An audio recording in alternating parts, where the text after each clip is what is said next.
Hi there. My name is Darcy Barlow, and I am directly involved with Neighborhood Watch. I am the regional lead for Wash Park East, and I work with several other leads in the area to ensure that we are making our neighborhood safer and we're building community. I'm going to use this opportunity to share with you a presentation that I created specifically for new block communicators, and it's 12 slides. It shouldn't take too long, but the intent of this is for new block communicators to review these slides, understand roles, responsibilities, expectations, and then what the steps are to getting involved with the community to make their blocks specifically more safer. So I'm going to go ahead and share my desktop.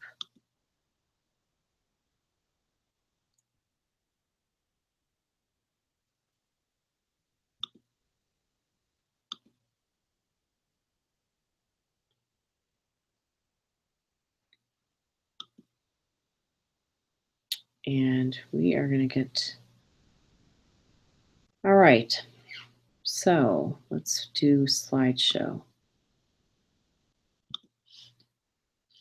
Okay, so Neighborhood Watch, Block Communicator Orientation.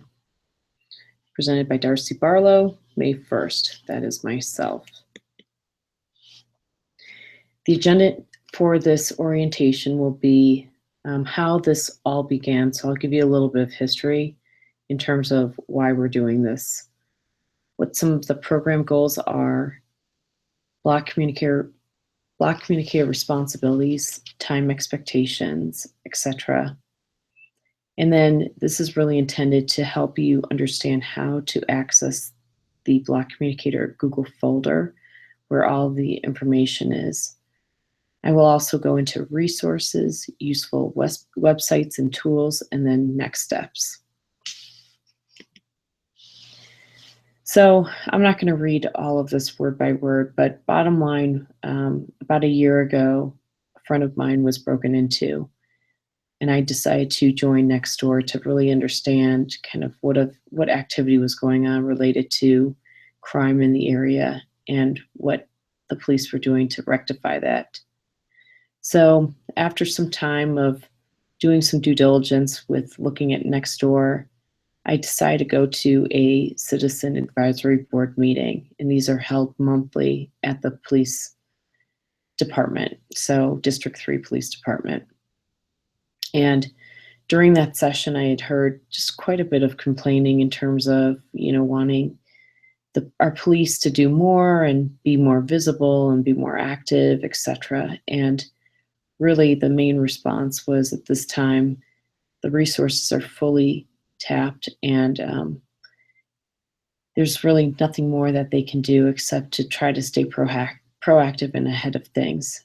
During that time, I raised my hand and said, hey, what can we as the community do to help support this effort? So immediately I spoke with Officer Mike Orquez, and we put together a plan.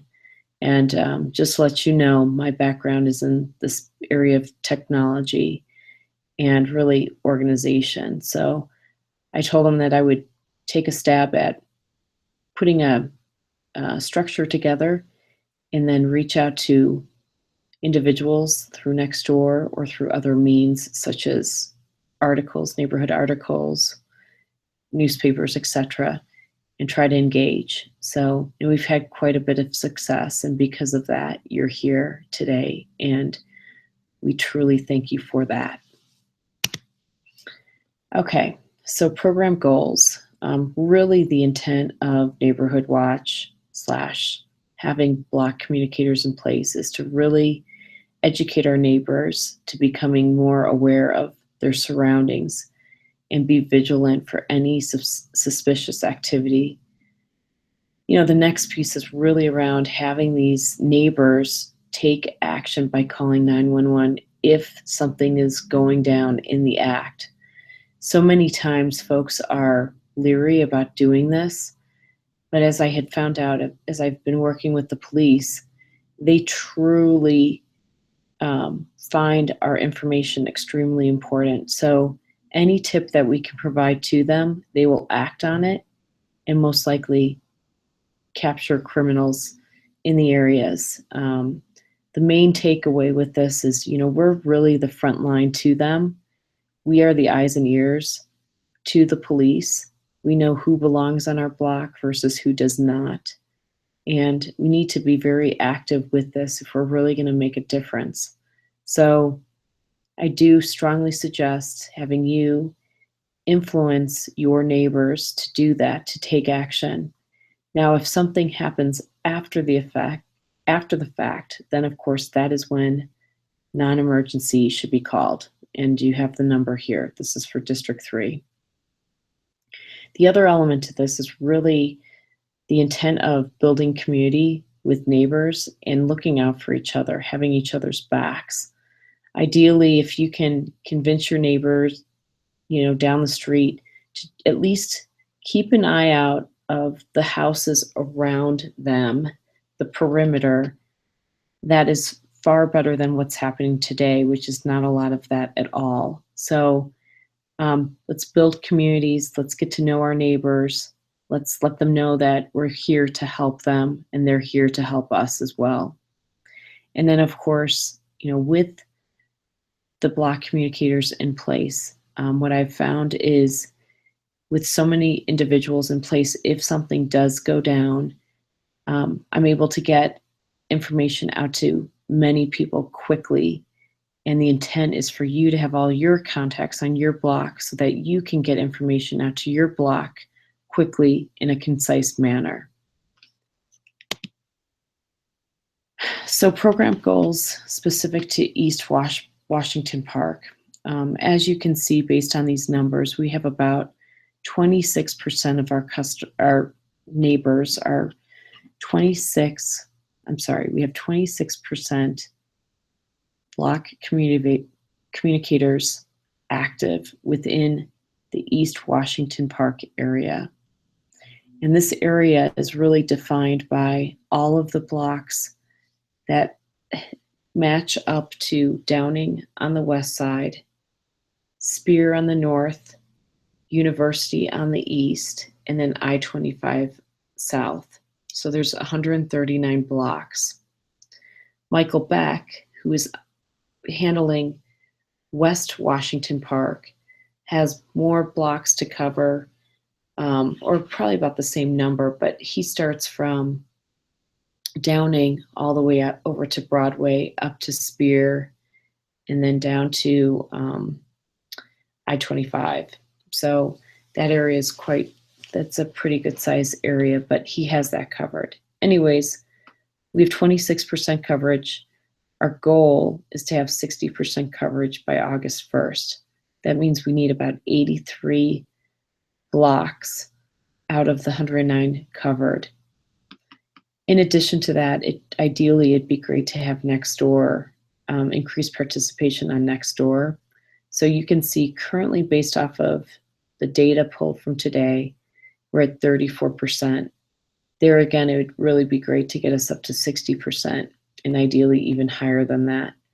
But for us, that would be a really good start.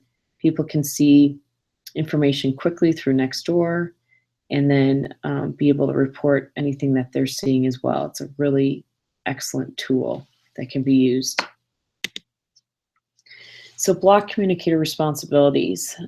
As I've mentioned already, it's really your job to get to know your neighbors and let them know that you are their block communicator. The key is to gather neighborhood names, addresses, phone numbers, and email addresses.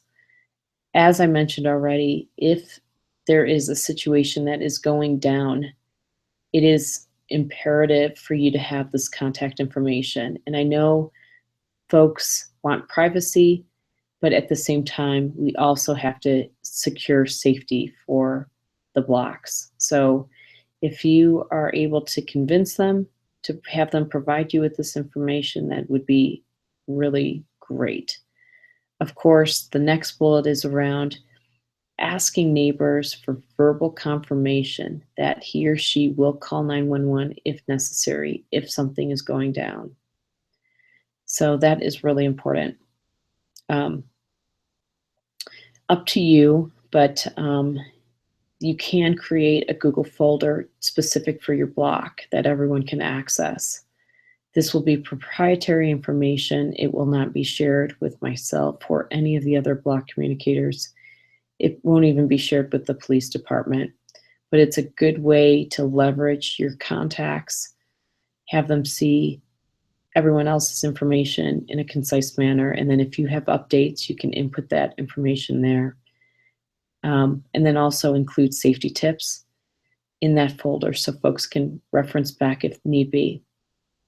Of course, we suggest neighbors to fill out an inventory sheet online or keep a copy of a spreadsheet on their computer or even write items down on paper.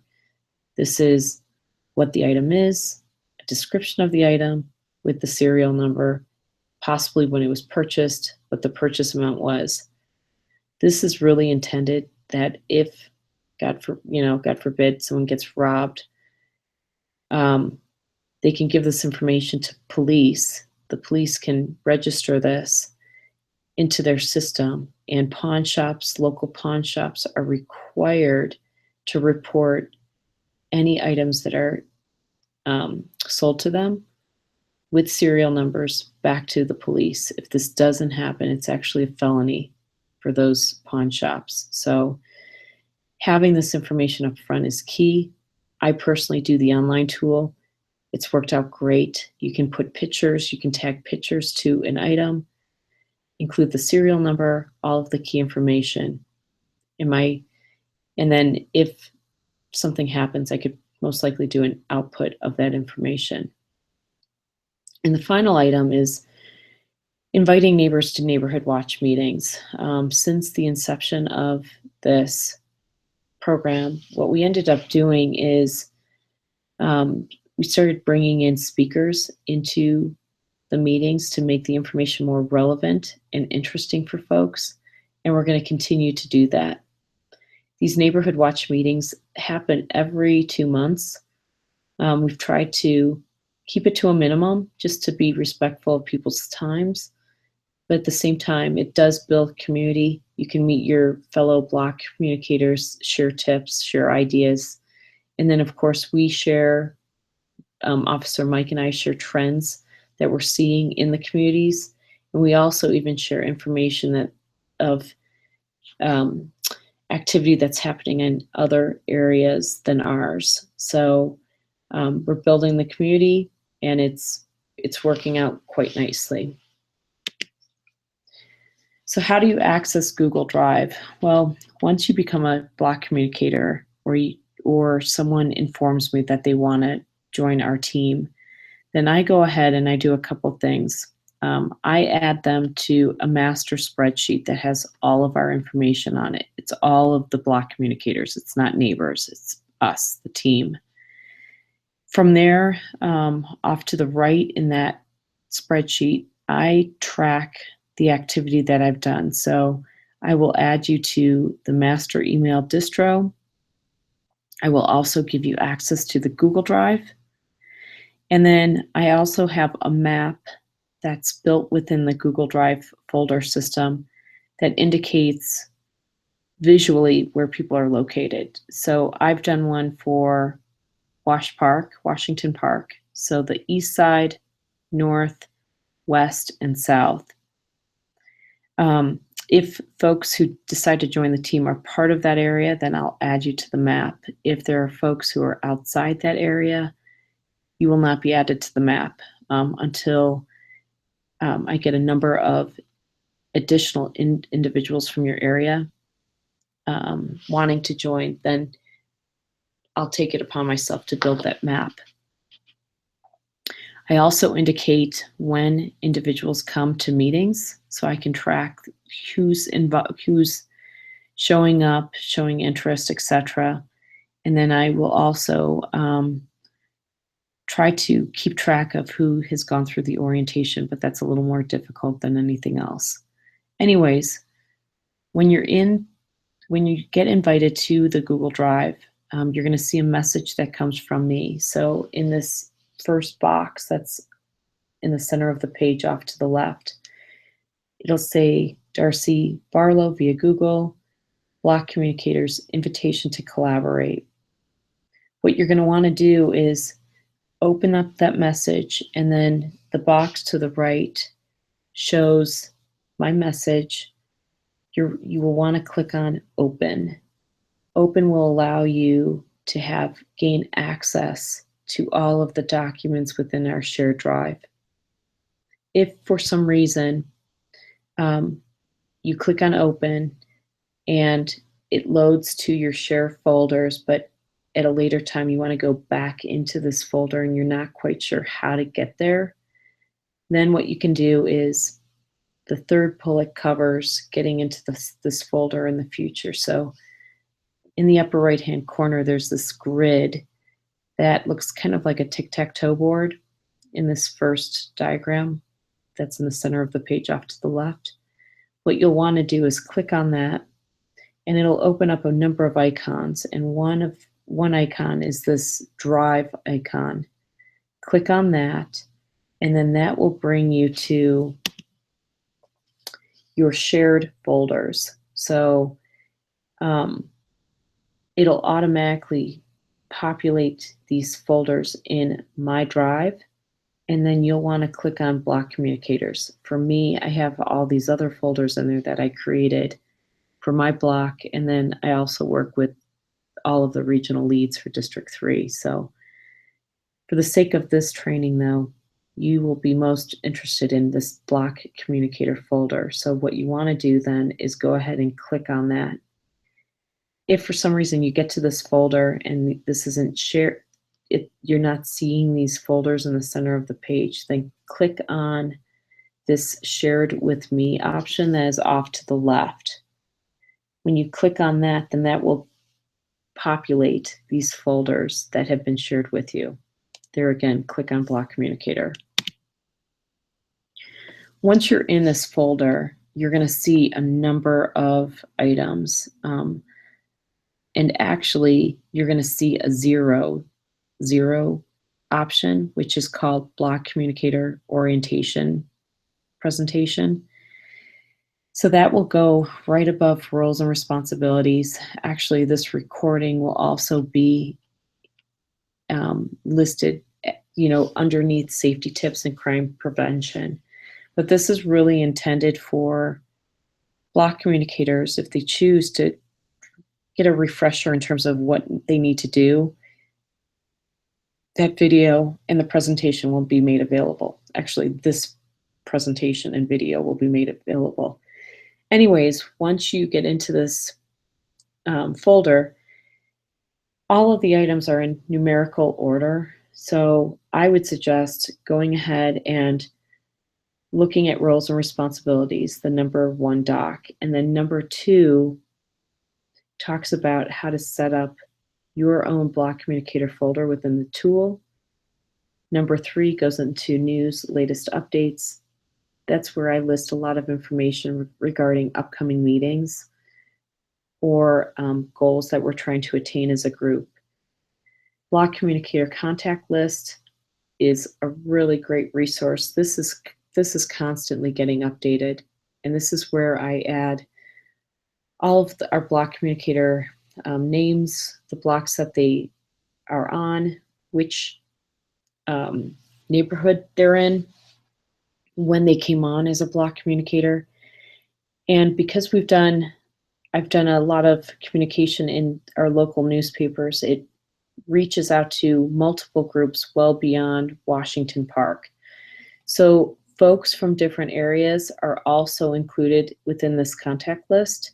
So if you're new to this and you're not in Wash Park, you'll want to take a look at the contact list and then drill down lower, like scroll down, and you'll see all the contacts in these different areas. And if you're in an area where there's not a lot of activity, but you have some contacts, it may be worth talking to those folks and kind of rallying the troops per se in the area, and really try promoting to have more neighbors join the program and become block communicators. The item beneath that is the maps that I talked about already, but those are predominantly Washington Park. At the same time, if you're in a different area and you want to create one of those maps, feel free to use the structure that I have in place and or expand off of what I currently have. So anyways, very useful. I'm going to continue to add individuals into this folder and do what we need to do to build this out. So resources. So of course, Officer Mike Borquez is available to us at all times. He is fantastic. He's been very helpful with ensuring that we have the support needed. If things go down and we do call 911 or we call non-emergency, he's really helping us to ensure that the information is getting to the police station, reports are occurring. He follows up with activities, with crime alerts that we post onto Nextdoor. I talk to him on a regular basis myself, just because we are, partnering up to make sure that neighborhoods are safe, and we're trying to figure out what the best method is to get people involved and engaged with what we're doing. But regardless, he's a great resource if you ever need to talk to him about anything. Here's his email, mike.borquez@denvergov.org. Of course, I'm available if you need me. Email is really good. So my email is darcybarlow1@gmail.com. And then recently, Michael Beck started supporting Wash Park West. So I ended up foregoing that to give to him to run with. Bottom line, between the three of us, we've got a plethora of information and knowledge to support you and do what you need. Of course, Michael Beck comes from a security background, so he works with Security Central Inc., so great resource for that type of information. I'm probably the best resource in terms of just organizing this whole effort amongst many neighborhoods. And then, of course, Mike Borquez is the best in terms of reporting crime, hearing trends, understanding, what we need to stay ahead of in terms of our safety.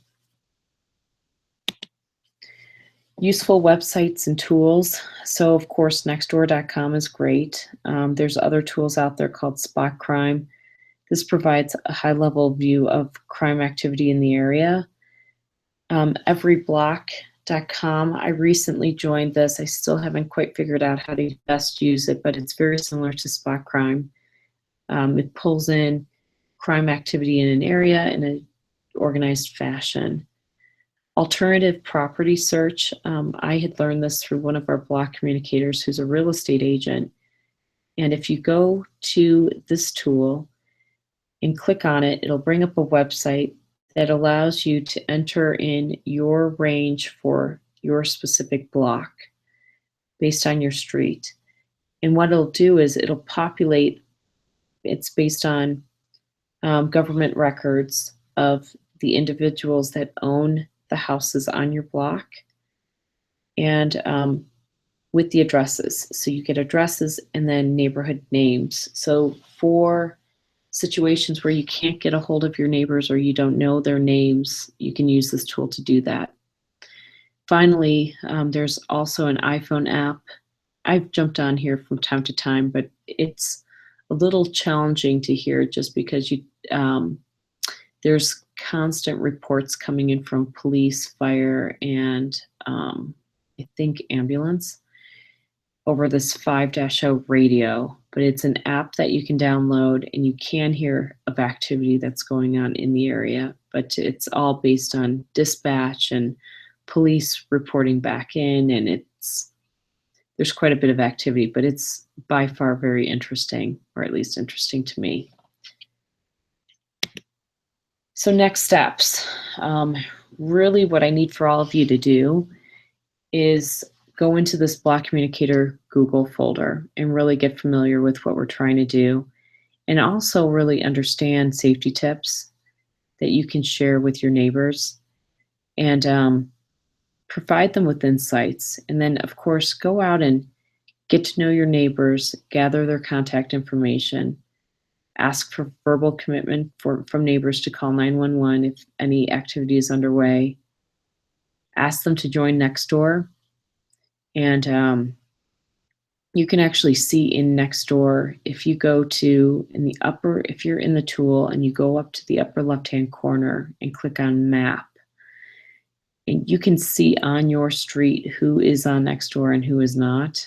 Of course, if they're identified as green, they're active. If they're red, they're not active. That is really one of the best sources of getting information out when activity or when crime is going down real time. So I do suggest that you have your neighbors join if you can. Not everyone's going to want to join, and if they don't, that's fine too. Any activity, in my opinion, is better than where we're at today. So, we're chipping away at this big elephant, but we're making progress. So see what they have to say. I've taken a pretty laid back approach to it, and you just do what you can on your own time frame. And it's better than where we were 6 months ago. So, look out for emails from me. As I mentioned, I'll have you on the master email distro. So you're going to see things that apply to all of the areas. And then you're going to see things that are specific to Wash Park. If you want to file my emails, that's great. If not, no worries. But you may want to reference back from time to time. The next item, as I mentioned, inventory your items. I've done that. I told you that I do that online. Different means for different folks in terms of how they want to do that. So it's really up to them. And then, of course, when I'm sending information out, pass that information along to your neighbors. You could keep it in the same format that I delivered it in or change it, however you want to run this. And then finally, of course, if you know of additional people that are interested in becoming block captains or block communicators that may be on a different block, feel free to send them or send me their contact information or have them reach out to me or make an introduction, whatever is easiest. Like I said, our goal is to get to 60% by August 1st, and we have quite a bit of work to do, but I know there's a good chance we can get there with the help from all of you. All right, so that is the last slide, and I'm going to go back to sharing here. So really, anything that you can do to help this effort, I greatly appreciate. And the fact that you're even watching this training and interested in getting involved with your block, I truly appreciate. We are making strides. We are making a difference. And we are further along than other areas in the city to get organized. There is a really good article on the Google Drive, and it's under, I think, number 12, and it's called Community Policing or Intelligence Policing. And this is where the community directly gets involved with the police community, and we partner up and we communicate effectively together. And anything that we foresee on the front line, we communicate to the police and they take action. There's a lot of activity going on in this world, and we just have to be prepared. And with summer coming and people becoming desperate for stealing things for survival, we just have to be ready for this. So once again, I thank you for all of your help, and call me with any questions, and we will definitely go from there. So all the best, and thank you.